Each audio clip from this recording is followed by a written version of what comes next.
Viewers, আজকে আমরা সেই আপনাদেরকে যে কদম গাছটি দেখানোর জন্য আমন্ত্রণ জানিয়েছিলাম, সেই কদম গাছটিতে কিন্তু আমরা অলরেডি এসে গেছি। এই যে উপরের দিকে দেখতে পাচ্ছেন, এই যে সেইটা, এখানে আসতে কিন্তু সবারই ভালো লাগবে। বিকেলে এখানে প্রচুর মানুষের সমাগম হয়। আমার এখন মানে সেই গানের সাথে গানের অনুকরণে একটা গান গাইতে ইচ্ছে করছে। এই গানটা আপনাদের বেশি উপহার দিচ্ছি। কদম তলায় আইসায় আমার আশা পুরাইতে, হায় রে কদম তলায় আইসায় আমার আশা পুরাইতে। এই সবুজ সবুজ, এই সবুজ সবুজ ফসল দেখে প্রাণ জোড়াইছে। এই কদম তলায় আইসায় আমার আশা পুরাইতে, হায় রে আশা পুরাইতে। নীলা আকাশের নিচে এক কদম পুহুরি, নীলা আকাশের নিচে এক কদম পুহুরি।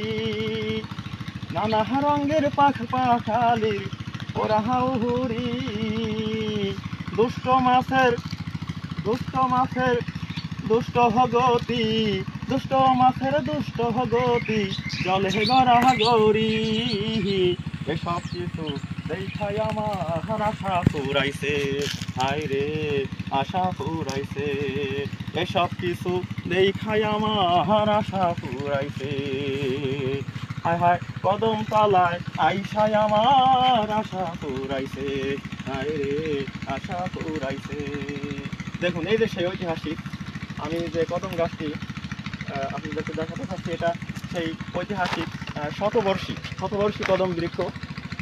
এই বৃক্ষটি এর চারদিকে দেখুন, এই যে মানে এটা জনগণের জন্য, স্থানীয় বাসিন্দাদের জন্য অত্যন্ত গুরুত্বপূর্ণ একটা পয়েন্ট। এখানে গাছটাকে ঘের দিয়ে রাখা হয়েছে, ওয়াল করে দেওয়া হয়েছে। আর আপনারা হয়তো জানতে চেষ্টা করছে মানে এই বিশাল মেঠো প্রান্তরের মধ্যস্থলে এই গাছটা কীরকম তৈরি। এই গাছটা শতবর্ষী, এই গাছটা যিনি রোপণ করেছেন তার নাম হলো জুলমত আলী ব্যাপারী। গাছটার বয়স শতবর্ষের অধিক হবে এবং তিনি সুইটেবল স্থানে এই গাছটাকে রোপণ করেছেন। আমি দেখেন গাছের গোড়া আমি দেখাচ্ছি, ওই যে যেটা আমি দেখাচ্ছি, ওই যে দেখুন গাছের গোড়া, ওই যে ভিতরে কিন্তু ফাঁকা, নিচে কিন্তু ফাঁকা হয়ে গেছে। এখান দিয়ে শিয়াল কুকুর সব কিছু প্রবেশ করতে হয়। আর এই বিলে কিন্তু প্রচুর শিয়াল, এই যে একটু আগে এই যে দিক থেকে শিয়ালের খুব মানে ভয়ঙ্কর ডাকাডাকি, ওই দিক থেকে একদল শিয়াল ডাকাডাকি করছিল। আবার তারই অনুকরণে প্রতি উত্তরে ওই গ্রামের ওই সাইড থেকে আবার একদল শিয়াল কিন্তু ডাকাডাকি করেছিল। এক আজব জগৎ। এখানে যদি আপনি মানে সন্ধ্যার পরে যদি এখানে কিছু বেশি সময় ওয়েট করেন, হয়তো এমনও হতে পারে ওই শিয়ালের দল কিন্তু আপনাকে অ্যাটাক করতে পারে। এবং অলরেডি এরকম ঘটনা কিন্তু ঘটে গেছে। আমি দেখাচ্ছি আপনাকে, ওই যে ওই গ্রামটা, মানে এটা হলো মধ্যপাড়ার সাইডের একটা অংশ। ওইখানে কিন্তু এক লোককে কিছুদিন আগে শিয়ালে কামড়ে দিয়েছে। যাই হোক, এখানে শিয়ালের বিশাল সমাগম হয়। আর গাছটা আমি আপনাকে ভালো করে দেখাচ্ছি, ওই উপরের দিকে দেখুন, শতবর্ষের চেয়ে বেশি, 110-এর মতো বয়স। ওই দুপুরের দিকে যে ডালপালাগুলো প্রসারিত হয়েছে। এখন তো গাছটা অনেক বড় হয়ে গেছে, আর সেই যৌবন নেই। আমি একেবারে, আমার বয়স প্রায় 46 বছর। আমি সেই ছোটোবেলা থেকে গাছটাকে ঠিক এরকমই দেখে আসছি। আর পরবর্তীতে কিন্তু এখানে একটা চাম্বুল গাছ, স্থানীয় লোকজন একটা চাম্বুল গাছ, এই যে এই চাম্বুল গাছের মাথা কিন্তু উপর দিয়ে উঠে গেছে।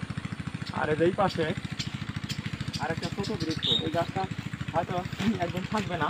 তো যেদিন থাকবে না সেদিন তো মানুষের আফসোস হওয়ারই কথা। আর সেই কারণে এই গাছটার রিপ্লেস সম্পূর্ণ গাছ হিসেবে ওই যে এই যে একটা গাছ এখানে রোপণ করা হয়েছে। ওই গাছটা আমি আপনাদেরকে একেবারে কাছে থেকে দেখাচ্ছি। এই গাছটা হলো এই গাছের উত্তরসূরি, মানে এই গাছের চাহিদা কিছুটা পূরণ করতে হবে। এটা কিন্তু বট বৃক্ষ, তারা একটা বট বৃক্ষ স্থানীয় একজন এটা রোপণ করেছেন। এই গাছ যখন থাকবে না তখন হয়তো এই গাছটা আবার এই গাছের জায়গা দখল করে নেবে।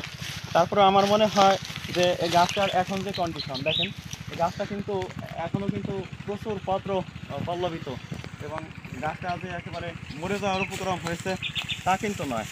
গাছটা এখনও আরও যে কতদিন বেঁচে থাকতে পারে তা হয়তো অনেকে অনুমান করা যায়, আল্লাহ কিন্তু ভালো জানেন।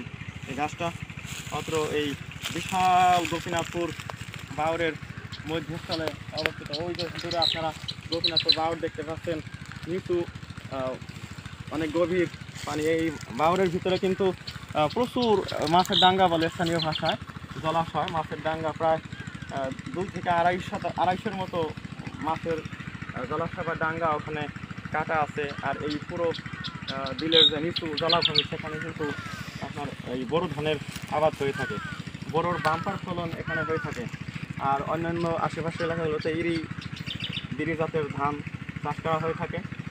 আর ওখানে এই ধানের যে খেতে পানি সিঞ্চন সেগুলো তার জন্য কিন্তু প্রচুর শ্যালো মেশিন, এখানে প্রায় 2 থেকে 250 শ্যালো মেশিন এই বিলের বিভিন্ন স্থানে আছে। আর ওই যে দেখুন, এখানে আমি একটু আগে দেখেছিলাম যে লাল রক্তিম সূর্যটা আমাদের দিকে তাকিয়ে আছে, কিন্তু এখন কিন্তু কিছুটা মেঘের আনাগোনা হয়ে গেল।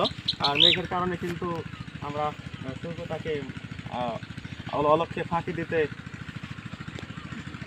দেখেছি, ফাঁকি দিয়েছে সূর্যটাকে আমরা দেখতে পাচ্ছি না। ওই যে ভুট্টার ওই পাশ দিয়ে যে ওই যে প্রান্ত উদানপাড়া গ্রামের এক সাইড, ওখান দিয়ে কিন্তু সূর্যটা অতি লুকিয়ে গেছে। আর এখানে আপনারা যদি আসেন সন্ধ্যার পূর্ব মুহূর্তে, কোনো বছর দেখা যাবে, এবছর আমি দেখতে পাচ্ছি না, আমার ঠিক মনে নেই, এখানে কিন্তু আমি একবার এসেছিলাম সন্ধ্যার পূর্ব মুহূর্তে, এই যে প্রকাশ কেরাওয়ারি করছে সেখানে, তখন কিন্তু মানে হাজার হাজার ওই ঝিঝি পোকা, মানে ঝিঝি পোকার ডাকটা মানে এমন ছিল, মানে সে এক মোহমুগ্ধ হয়ে যাওয়ার অবস্থা। আর এখানে কিন্তু আজকে বিকেলে এলাকার ছেলেমেয়েরা কেউ উপস্থিত নাই, এখানে কিন্তু প্রচুর দর্শনার্থী এই এখানে বিনোদন করার জন্য, বনভোজন করার জন্য এসে থাকে। কিন্তু আজকে আমি দেখতে পাচ্ছি না, আজকে খোলা মাঠটা এভাবেই পড়ে আছে। এখানে সে ধরনের কর্মচঞ্চল পরিবেশ আমি আপনাদেরকে দেখাতে পারলাম না, তবে বনভোজনের জন্য এটা অত্যন্ত সুইটেবল একটা স্থান। এখানে স্থানীয়ভাবে এই জায়গাটাকে সংরক্ষণ করা হচ্ছে। ওই দিকে আমি একটু দেখাচ্ছি, ওইদিকে একটা নলকূপটা হলো সাবেক এক চেয়ারম্যানের স্ত্রী, তিনি একজন দানশীল ব্যক্তি, তিনি এই পানির জন্য এই নলকূপটার ব্যবস্থা করেছেন, আমরা ওনাকে অত্যন্ত ধন্যবাদ জানাই। আর আপনারা এখানে কীভাবে আসবেন, একটা প্রশ্ন হইতে পারে যে এই প্লেসটা সম্পর্কে আমি আপনাদেরকে একটু বললাম, এখানে কীভাবে আসতে পারেন আমি সেটাই বলছি। আপনি মানিকগঞ্জ শহর থেকে সরাসরি হাজারীগড়ের জিটকা বাজার, ঐতিহ্যবাহী জিটকা বাজারে এসে সেখান থেকে দক্ষিণ পশ্চিম দিকে মাত্র 3 কিলোমিটার পথ, এই 3 কিলো পথ আসার পরে আপনি পেয়ে যাবেন এই দৃশ্য। আপনি সরাসরি জিটকা থেকে দক্ষিণাতুর মধ্যপাড়া প্রাইমারি স্কুলে আসবেন, সেখান থেকে আপনি পায়ে হেঁটে বা অটো করে মানে বিভিন্ন পথ ধরে আপনি এখানে ইজিলি আসতে পারেন। তো ভিউয়ার্স, আপনাদেরকে অসংখ্য ধন্যবাদ জানিয়ে আমি আজকের আমার এই সংক্ষিপ্ত ভিডিও ক্লোজ করছি। আপনারা আমাদের চ্যানেলটাকে আপডেটেড ভিডিও পাওয়ার জন্য সাবস্ক্রাইব করবেন, লাইক কমেন্ট করবেন, উৎসাহিত করবেন, যাতে একেবারেই সেই প্রথম মানে ভিডিওর কাজে হাত দিয়েছি, যাতে খুব উন্নত মানের ভালো ভিডিও বানাতে পারি, সে প্রত্যাশা রেখে আজকে আপনাদের অসংখ্য ধন্যবাদ জানিয়ে আমি ভিডিও ক্লোজ করছি।